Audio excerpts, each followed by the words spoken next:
درس شروع کرنے سے پہلے میں اپنے استاد محترم فضیلت الشیخ شیخ الحدیث مولانا رحمت اللہ علیہ صاحب سے گزارش کرتا ہوں کہ وہ اسٹیج پہ تشریف لائیں۔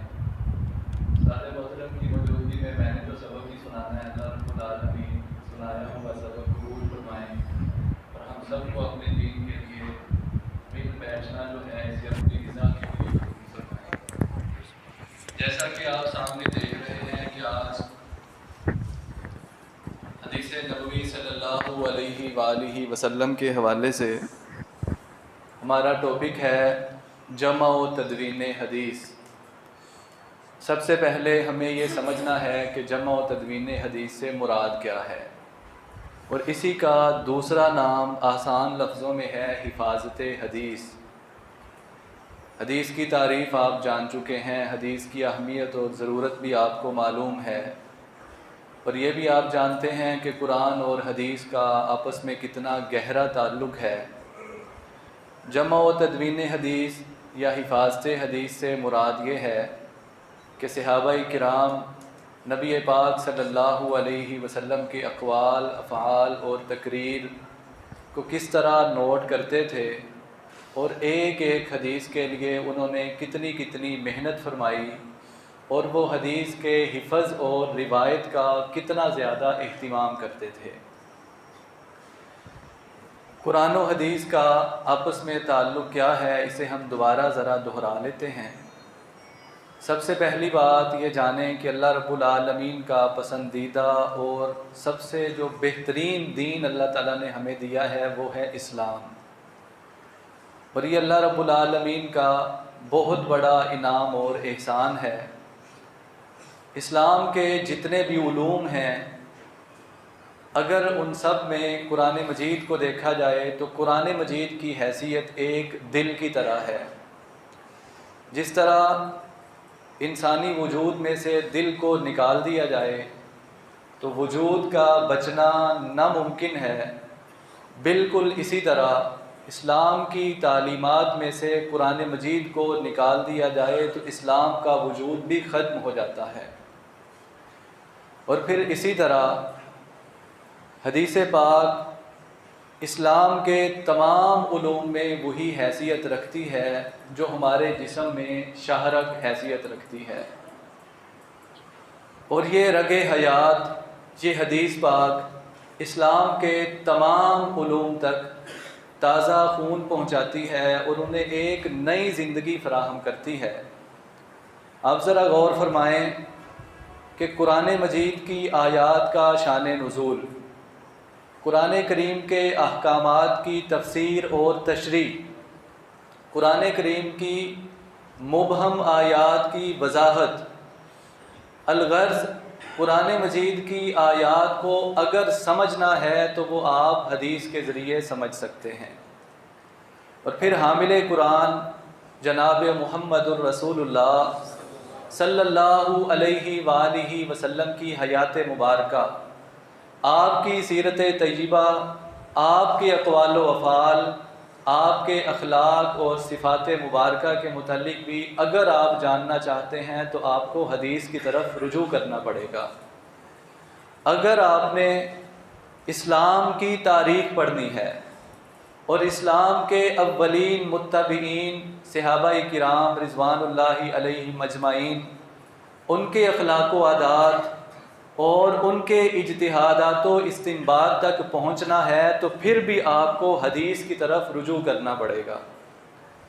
اگر ہم یہ کہیں کہ اگر آپ اسلام کے عملی پیکر کا صحیح مرکہ اور مجموعہ دیکھنا چاہتے ہیں تو وہ صرف اور صرف حدیث ہے، اس کے علاوہ آپ کو کہیں بھی اسلام کا صحیح مجموعہ اور مرکہ اور عملی پیکر نظر نہیں آئے گا۔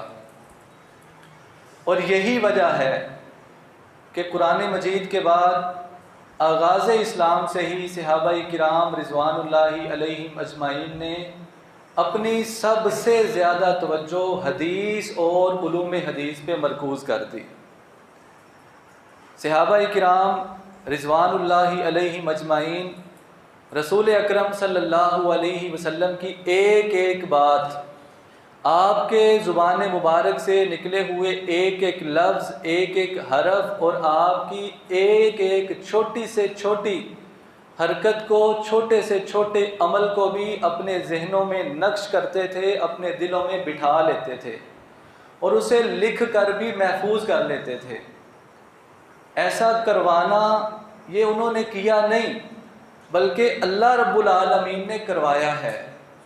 کیوں؟ کیونکہ یہ دین قیامت تک کے لیے ہے۔ قرآن مجید کا تعلق اور رسول پاک کی حیات طیبہ کا تعلق قیامت کی دیواروں تک کے لیے ہے، اور اسی کو اللہ رب العالمین نے اپنے قرآن مجید میں اس طرح بیان فرمایا ہے۔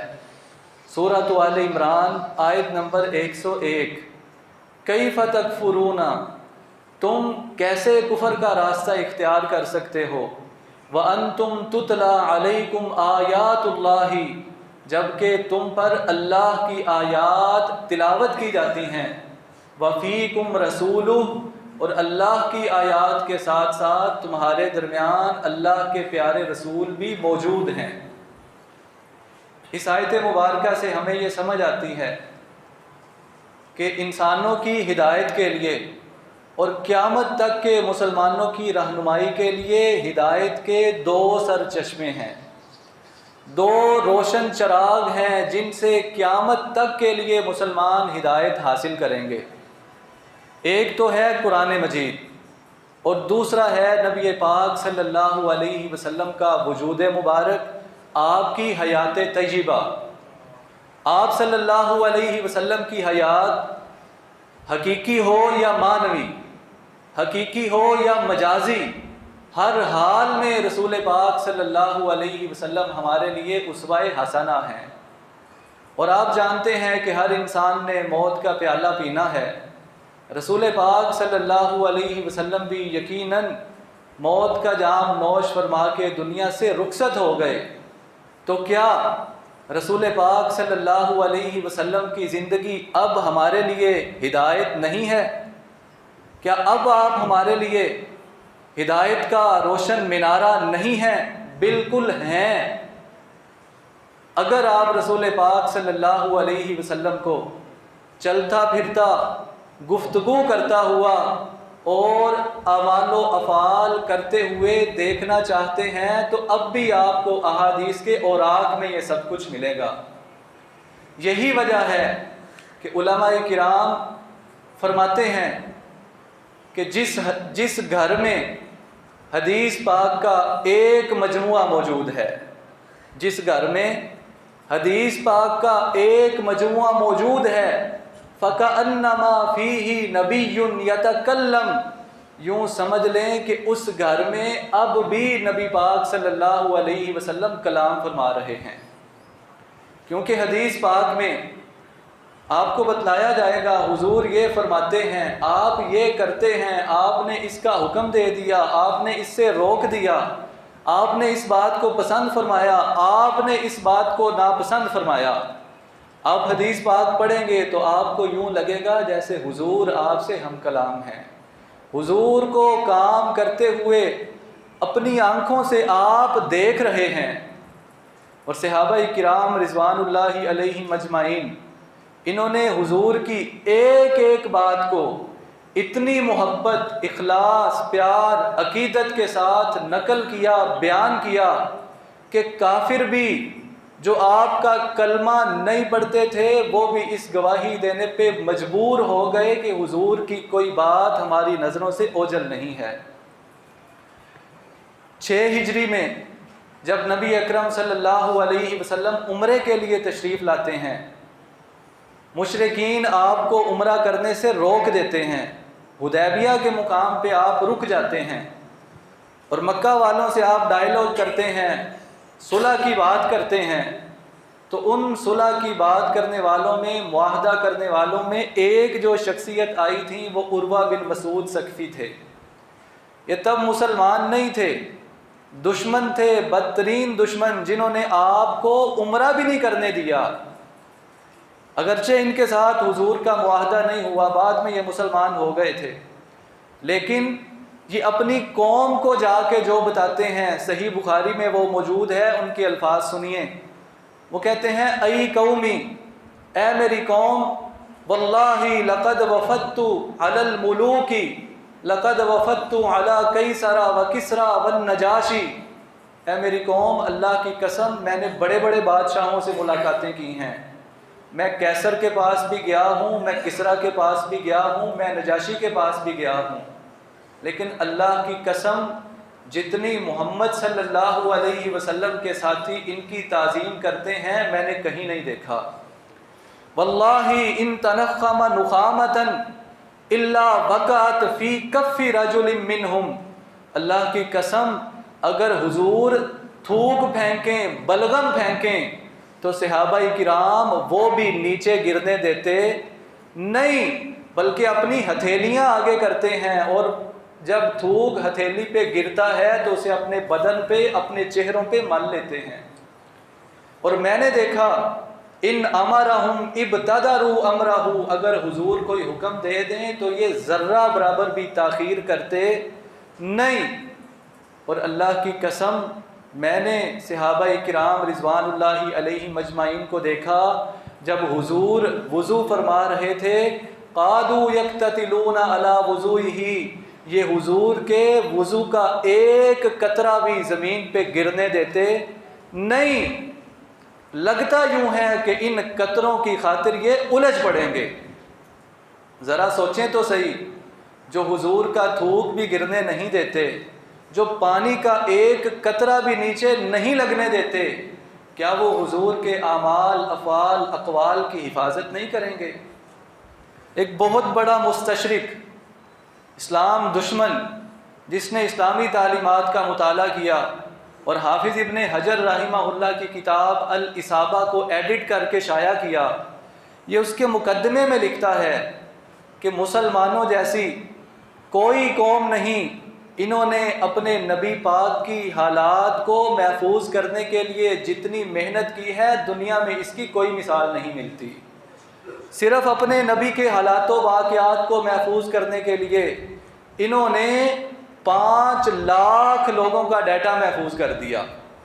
5 لاکھ لوگوں کے بارے میں آپ کو لکھا ہوا ملے گا کہ یہ کب پیدا ہوا، کب فوت ہوا، اس کے استاد کون ہے، اس کے شاگرد کون ہے، اس نے کب پڑھا، کہاں سے پڑھا، کیا کیا پڑھا، کیسے بیان کرتا تھا۔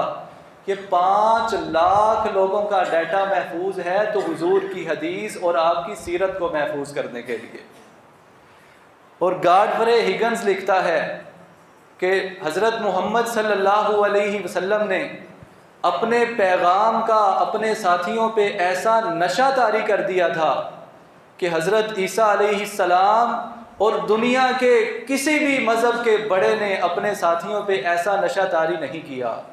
اور یہی وجہ ہے کہ صحابہ کرام رضوان اللہ علیہم اجمعین حضور کی ایک ایک بات کے لیے اتنی زیادہ محنت کرتے، اتنی زیادہ کوشش کرتے کہ آج کے جدید دور میں بھی ہمارے لیے اتنا ممکن نہیں ہے۔ آئیے ذرا دیکھتے ہیں کہ صحابہ کرام رضوان اللہ علیہم اجمعین ایک ایک حدیث کو محفوظ کرنے کے لیے کتنی زیادہ محنت کیا کرتے تھے۔ حضرت عبداللہ ابن عباس رضی اللہ تعالی عنہما، کون نہیں جانتا ان کے بارے میں، حبر الامہ، ترجمان القرآن، رسول پاک صلی اللہ علیہ وسلم کے چچا زاد بھائی، یہ بالکل چھوٹی عمر میں تھے جب حضور دنیا سے رخصت ہوئے، بڑی شاندار شخصیت کے مالک، کہتے ہیں اگر مجھے پتہ چل جاتا کہ فلاں بندے کے پاس ایک حدیث ہے، لآت الرجل، میں اس بندے کے پاس بھاگ کے چلا جاتا اور مجھے وہاں جا کے بتایا جاتا کہ وہ جو صاحب ہیں جن سے آپ حدیث سننے آئے ہیں وہ تو قیلولہ کر رہے ہیں، آرام کر رہے ہیں۔ یہ حضرت عبداللہ بن عباس رضی اللہ تعالیٰ عنہ فرماتے ہیں کہ میں ان کے دروازے پہ اپنی چادر کا سرہانہ بنا لیتا اور لیٹ جاتا، اور ہوا کے ذریعے مٹی اڑ اڑ کے مجھے خاک آلود کر دیتی۔ جب وہ صاحب گھر سے نکلتے وہ پوچھتے یابن رسول اللہ، اے رسول اللہ کے بیٹے، آپ کی عمر بہت چھوٹی تھے آپ کزن، لیکن ادب و احترام سے انہیں کہتے اے رسول اللہ کے بیٹے آپ یہاں کیوں تشریف لائے ہیں؟ تو حضرت عبداللہ بن عباس کہتے حدیث بلغنی انک تحدثہ، مجھے یہ پتہ چلا ہے کہ آپ نے نبی پاک صلی اللہ علیہ وسلم سے ایک حدیث سنی ہے جو مجھے نہیں پتہ، مجھے سنا دیں۔ تو جناب وہ صاحب جن کے پاس حدیث ہوتی ادب سے عرض کرتے کہ آپ تو خانوادہ رسول کے مبارک شخصیت ہیں، آپ مجھے آواز دیتے میں آپ کے پاس حاضر ہوتا۔ حضرت عبداللہ بن عباس رضی اللہ تعالیٰ عنہ فرماتے العلم یاتی ولا یؤتا، العلم یؤتا ولا یاتی، علم کی تلاش مجھے ہے، حدیث میں سننے آیا ہوں، مجھے ہی چل کے آنا چاہیے تھا۔ حضرت ابو ہریرہ رضی اللہ تعالیٰ عنہ کا نام کس نے نہیں سنا؟ 7 ہجری میں جب نبی پاک صلی اللہ علیہ وسلم خیبر کے مقام پہ تھے، یہ یمن سے چل کے، دوس قبیلہ یمن کے آس پاس، وہاں سے چل کے نبی پاک کی خدمت میں حاضر ہوتے ہیں، اور جب تک حضور پاک صلی اللہ علیہ وسلم زندہ رہے ہیں انہوں نے شادی نہیں کی، کوئی کاروبار نہیں کیا۔ کہتے ہیں لوگ کہتے ہیں ابو ہریرہ بڑی حدیثیں بیان کرتے ہو، آؤ میں تمہیں بتاتا ہوں کہ میں اتنی زیادہ حدیثیں کیوں بیان کرتا ہوں۔ سب سے زیادہ ان کی حدیث ہیں 5374، 5374، کسی اور نے 4000 بھی بیان نہیں کی، کسی اور نے 3000 بھی بیان نہیں کی۔ وہ کہتے ہیں کہ تم کہتے ہو صحیح بخاری اور مسلم میں یہ حدیث پاک موجود ہے کہ ابو ہریرہ حدیثیں بڑی بیان کرتا ہے، باقی کیوں نہیں بیان کرتے؟ کہتے ہیں آؤ میں تمہیں بتاتا ہوں۔ جو انصار صحابہ کرام تھے ان کی کھیتی باڑیاں ہوتی تھیں، یہ اپنے کھیتوں میں چلے جاتے تھے۔ جو مہاجرین تھے ان کے کاروبار تھے، یہ اپنے کاروبار کرنے کے لیے بازاروں میں چلے جایا کرتے تھے، اور ابو ہریرہ 2 وقت کی روٹی بس کھاتا تھا، اس کے علاوہ ہر وقت رسول پاک کے ساتھ چپکا رہتا تھا۔ اور بعض اوقات میں منبر رسول اور حجرہ عائشہ صدیقہ کے درمیان بے ہوش ہو کے گر جاتا تھا۔ لوگ کہتے تھے یہ پاگل ہے، دیوانہ ہے، مجنون ہے، حالانکہ میں مجنون، پاگل، دیوانہ نہیں تھا۔ بھوک کی وجہ سے، بھوک کی شدت کی وجہ سے میں بے ہوش ہو کے گر جاتا تھا، لوگ مجھے پاگل، مجنون، دیوانہ کہتے تھے۔ اور کبھی کبھی میں ایسا بھی کرتا تھا، جب مجھے بھوک کی شدت محسوس ہوتی تھی پیٹ پہ پتھر باندھ لیتا تھا۔ پھر کبھی ایسا بھی ہوتا تھا مسجد نبوی کے دروازے پہ بیٹھ جاتا تھا اور آنے جانے والے صحابہ کرام کو قرآن کی آیتیں سناتا تھا۔ کون سی آیتیں؟ عمر فاروق آئے تو میں نے انہیں آیت سنائی وَيُطِعِمُونَ الطَّعَامَ عَلَىٰ حُبِّهِ مِسْكِينًا وَيَتِيمًا وَأَسِيرًا، کہ اس میں اللہ تعالیٰ نے کیا بیان فرمایا ہے؟ وہ کہتے ہیں اس میں اللہ تعالیٰ نے بیان فرمایا ہے کہ مسکینوں کو، یتیموں کو اور قیدیوں کو کھانا کھلایا کرو، یہ میرے نیک بندوں کی علامت ہے۔ آیت سمجھا کے چلے گئے۔ حضرت ابو بکر رضی اللہ تعالیٰ عنہ تشریف لائے، ان سے بھی اسی آیت کا مفہوم پوچھا، انہوں نے بھی ان کے دل کی مراد نہیں سمجھی، مفہوم سمجھا کے چلے گئے۔ رسول پاک صلی اللہ علیہ وسلم تشریف لائے تو ان سے پوچھتے ہیں حضور اس آیت کا مفہوم سمجھا دیں۔ حضور فرماتے ہیں آؤ میرے ساتھ چلو، میں تمہیں مفہوم سمجھاتا ہوں۔ ان کے دل کی مراد کو سمجھ لیا، گھر لے گئے، جا کے دودھ کا ایک پیالہ تھا، وہ لمبی حدیث ہے، باقی آپ نے سنی ہے، حضور نے کس طرح پلایا اور ان کے دل کی کیفیت کیا تھی۔ جناب انہی کا ایک واقعہ یہیں پہ آپ کو سنا دیتا ہوں کہ یہ کتنا زیادہ حدیثوں کو یاد کرتے تھے۔ ان کو مروان بن حکم خلیفہ تھے۔ مروان بن حکم نے پہلے یہ مدینہ کے گورنر بھی رہے تھے، جب یہ مدینہ کے گورنر تھے تو یہ حضرت ابو ہریرہ کے پاس بیٹھ کے حدیثیں سنا کرتے تھے۔ پھر جب یہ خلیفہ بنے تو انہوں نے کہا یار حضرت ابو ہریرہ رضی اللہ تعالیٰ عنہ حدیثیں بڑی بیان کرتے ہیں، اب تو یہ بوڑھے ہو گئے ہیں، یہ نبی پاک کی وفات کے 50 سال بعد تک زندہ رہے تقریباً، اب تو یہ بوڑھے ہو گئے ہیں، میں ذرا چیک تو کروں کہ یہ حدیثیں صحیح سناتے ہیں یا ان کی حدیثوں میں کچھ فرق آ جاتا ہے۔ یہ ایک موقع پا کے مدینہ منورہ آ گئے اور حضرت ابو ہریرہ سے عرض کرتے ہیں کہ جناب آپ سے حدیثیں سننے کے لیے آیا ہوں، مجھے چند حدیثیں سنائیں۔ اور ایک چکر یہ چلا کہ پردے کے پیچھے ایک کاتب بٹھا دیا کہ جب ابو ہریرہ حدیثیں سناتے جائیں تم نے حدیثیں لکھتے جانا ہے۔ 1 سال بعد دوبارہ آیا اور آ کے کہتا ہے جناب وہ جو پچھلی حدیثیں آپ نے سنائی تھیں وہی میں دوبارہ سننا چاہتا ہوں۔ حضرت ابو ہریرہ رضی اللہ تعالیٰ عنہ نے وہی احادیث سنائی، پردے کے پیچھے بیٹھ کے کاتب انہیں چیک کر رہا تھا، کہتا ہے ایک زبر زیر ایک حرف کا بھی فرق نہیں پڑا۔ مروان نے بتایا کہ میں نے آپ کو چیک کیا۔ حضرت ابو ہریرہ کہتے ہیں اگر میری بیان کردہ حدیث میں ایک نقطے کا بھی فرق آ جاتا تو میں حدیث بیان کرنا چھوڑ دیتا۔ آؤ میرے ساتھ۔ حضرت ابو ہریرہ مروان کو ساتھ لے کے اپنے مکان پہ گئے اور جا کے وہاں رکھے ہوئے رجسٹر دکھائے اور فرمایا کہ یہ ہیں وہ احادیث جو میں نے رسول پاک صلی اللہ علیہ وسلم سے سن کے لکھی ہوئی ہیں، اور میں ہر روز انہیں پڑھتا ہوں۔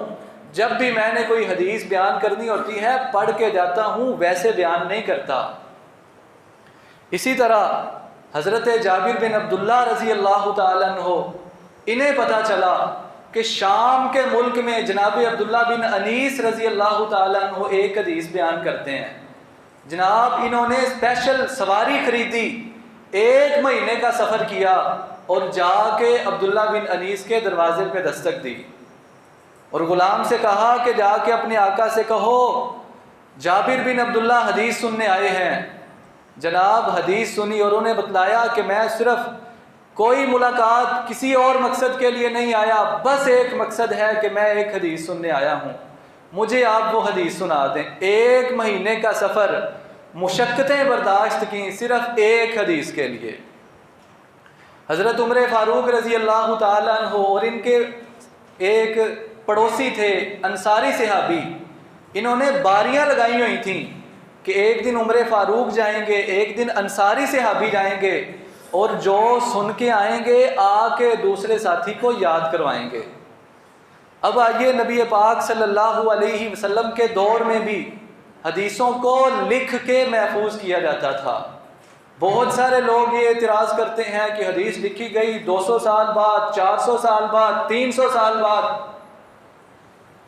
سب سے پہلی بات حضرت عبداللہ ابن عمر بن عاص، سنن ابی داود اور مسند احمد کی حدیث ہے۔ حضرت عبداللہ بن عمر بن عاص نبی پاک صلی اللہ علیہ وسلم کی ہر بات کو نوٹ کیا کرتے تھے، ہر بات لکھ لیتے تھے۔ قریش کے ذمہ داروں نے کہا کہ جناب آپ ساری باتیں لکھ لیتے ہیں، حضور کبھی غصے میں ہوتے ہیں، کبھی مزاح کے موڈ میں ہوتے ہیں، ساری باتیں تو نہ لکھا کرو۔ حضرت عبداللہ بن عمر بن عاص نے لکھنا چھوڑ دیا۔ رسول پاک نے دیکھا کہ یہ لکھتے نہیں ہیں، آپ نے پوچھا عبداللہ تم پہلے لکھا کرتے تھے اب کیوں نہیں لکھتے ہو؟ انہوں نے پوری بات بتا دی۔ حضور فرماتے ہیں اکتب، لکھا کر، فوالذی نفسی بیدہ ما یخرج من ھذا الا الحق، لکھا کر اللہ کی قسم اس زبان سے حق کے سوا کچھ نکلتا ہی نہیں ہے۔ اور جناب ابو سعید خدری رضی اللہ تعالیٰ عنہ فرماتے ہیں کہ ہم حضور کے آس پاس بیٹھ جایا کرتے تھے، آپ جو بھی فرماتے تھے ہم نوٹ کر لیا کرتے تھے۔ حضرت ابو ہریرہ رضی اللہ تعالیٰ عنہ کے بارے میں آپ نے سن لیا کہ آپ یاد بھی کرتے تھے اور بعد میں لکھا بھی کرتے تھے، اور ان کا حافظہ کتنا تھا۔ کہتے ہیں میں نے نبی پاک صلی اللہ علیہ وسلم سے شکایت کی کہ حضور بھول جاتا ہوں حدیثیں، اور ایک حدیث میں ہے آپ نے خود فرمایا کون ہے جو اپنی چادر کو پھیلا دے اور پھر اس چادر کو میرے بیان کرنے کے بعد اپنے سینے سے لگا دے، ساری زندگی وہ کوئی بات بھولے گا نہیں۔ کہتے ہیں میں نے اپنی چادر کو لٹکا دیا، پھیلا دیا سامنے، حضور نے جو کچھ بیان کرنا تھا آپ نے بیان فرمایا، میں نے وہ چادر پکڑ کے اپنے سینے کے ساتھ لگا لی، اس کے بعد میں کبھی بھی کچھ بھی نہیں بھولا۔ اور سنن ترمذی کی حدیث میں ہے حضور نے فرمایا استعن بیمینک، حدیثوں کو یاد کرنے کے لیے انہیں لکھا بھی کرو۔ اور حضرت ابو ہریرہ رضی اللہ تعالیٰ عنہ کا صحیفہ ابو ہریرہ کے نام سے بھی معروف ہے، اور پھر ان کا صحیفہ ان کے شاگرد حمام بن منبہ کے نام سے بھی موجود ہے۔ صحیفہ حمام بن منبہ، ڈاکٹر حمید اللہ صاحب نے تھوڑا عرصہ پہلے صحیفہ حمام بن منبع کو ایڈٹ کر کے شائع کیا ہے. اگر آپ اردو میں پڑھنا چاہیں تو آپ کو اردو میں ترجمہ شدہ مل جائے گا. اور ان کا جو صحیفہ تھا صحیفہ صادقہ، یہ ان کے بعد ان کے بیٹے کے پاس آیا، پھر ان کے پوتے کے پاس آیا، پھر ان کے پڑپوتے کے پاس آیا. جو لوگ حدیثیں پڑھتے ہیں اگر وہ حدیثوں کے راوی پڑھیں تو ایک مشہور راوی ہیں عمر بن شعیب ان ابیہ ان جدہ. عمر ان کے پڑپوتے تھے. اور یہی صحیفہ جناب امام احمد بن حنبل رحمہ اللہ تک پہنچا. انہوں نے اسی میں سے احادیث نقل کر کے اپنی کتاب مسند امام احمد میں نقل کی. اور اگر آپ انہی کا صحیفہ صادقہ پڑھنا چاہتے ہیں جو حضور کے دور میں لکھا گیا، وہ تقریباً وہی شکل و صورت میں آپ کو آج بھی مل جائے گا مسند امام احمد میں. اور تھوڑا عرصہ پہلے اس کے 2 نسخے دریافت ہوئے، پرانے نسخے برلن اور دمشق کی لائبریری میں. ان کو مسند احمد میں موجود احادیث سے میچ کیا گیا تو ذرہ برابر بھی فرق نہیں تھا. اور مزید آ جائیں فتح مکہ کے موقع پہ حضور نے جو خطبہ ارشاد فرمایا، ایک یمن سے آئے ہوئے صحابی ابو شاہ کہتے ہیں حضور آپ مجھے یہ لکھوا کے کیوں نہیں دے دیتے؟ حضور نے اپنے صحابہ اکرام کو حکم دیا اکتبوا لابی شاہ کہ اسے یہ خطبہ لکھ کے دو. گویا کہ یہ بھی ایک حدیث تھی جو حضور نے خود لکھ کے ان کے حوالے کر دی. اور نبی پاک صلی اللہ علیہ وسلم نے مدینہ منورہ پہنچ کے یہودیوں کے ساتھ جو معاہدہ کیا تھا وہ معاہدہ 52 دفعات پہ مشتمل تھا اور یہ بھی ایک حدیث تھی. اور آج بھی آپ کو یہ لکھی ہوئی حدیث یہ وہ پہلا تحریری معاہدہ ہے جو حضور نے لکھوایا تھا. ریاست مدینہ کا دستور ہے جو حضور نے لکھوا کے مسلمانوں اور یہودیوں کو حقوق دیے تھے. اس کی 52 دفعات تھیں. یہ اس دور میں بھی لکھا گیا. آج بھی اسے اگر آپ پڑھنا چاہتے ہیں تو آپ اس کا کچھ حصہ سنن ابی داود میں اور سیرت ابن ہشام میں پڑھ سکتے ہیں. اور آخری چیز نبی پاک صلی اللہ علیہ وسلم نے آپ جانتے ہیں دعوت و تبلیغ کے لیے امراء کو بادشاہوں کو خطوط لکھے تھے. وہ تھے 104 یا 105 خط جو حضور اکرم صلی اللہ علیہ وسلم نے لکھوائے تھے. اور وہ خط محفوظ ہیں حدیث کی کتابوں میں. 1864 میں ایک عیسائی سے نبی پاک صلی اللہ علیہ وسلم کا لکھا ہوا نامہ مبارک نکلا جو کہ نسل در نسل ان کے پاس چلا آ رہا تھا.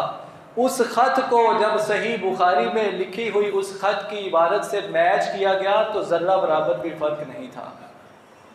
محترم حضرات، اب ہمارے کرنے کا کام یہ کیا ہے کہ ہم تک صحابہ کرام نے، تابعین اعظام نے اور ائمہ کرام نے اپنی زندگیاں لگا کے حدیث کا علم پہنچایا.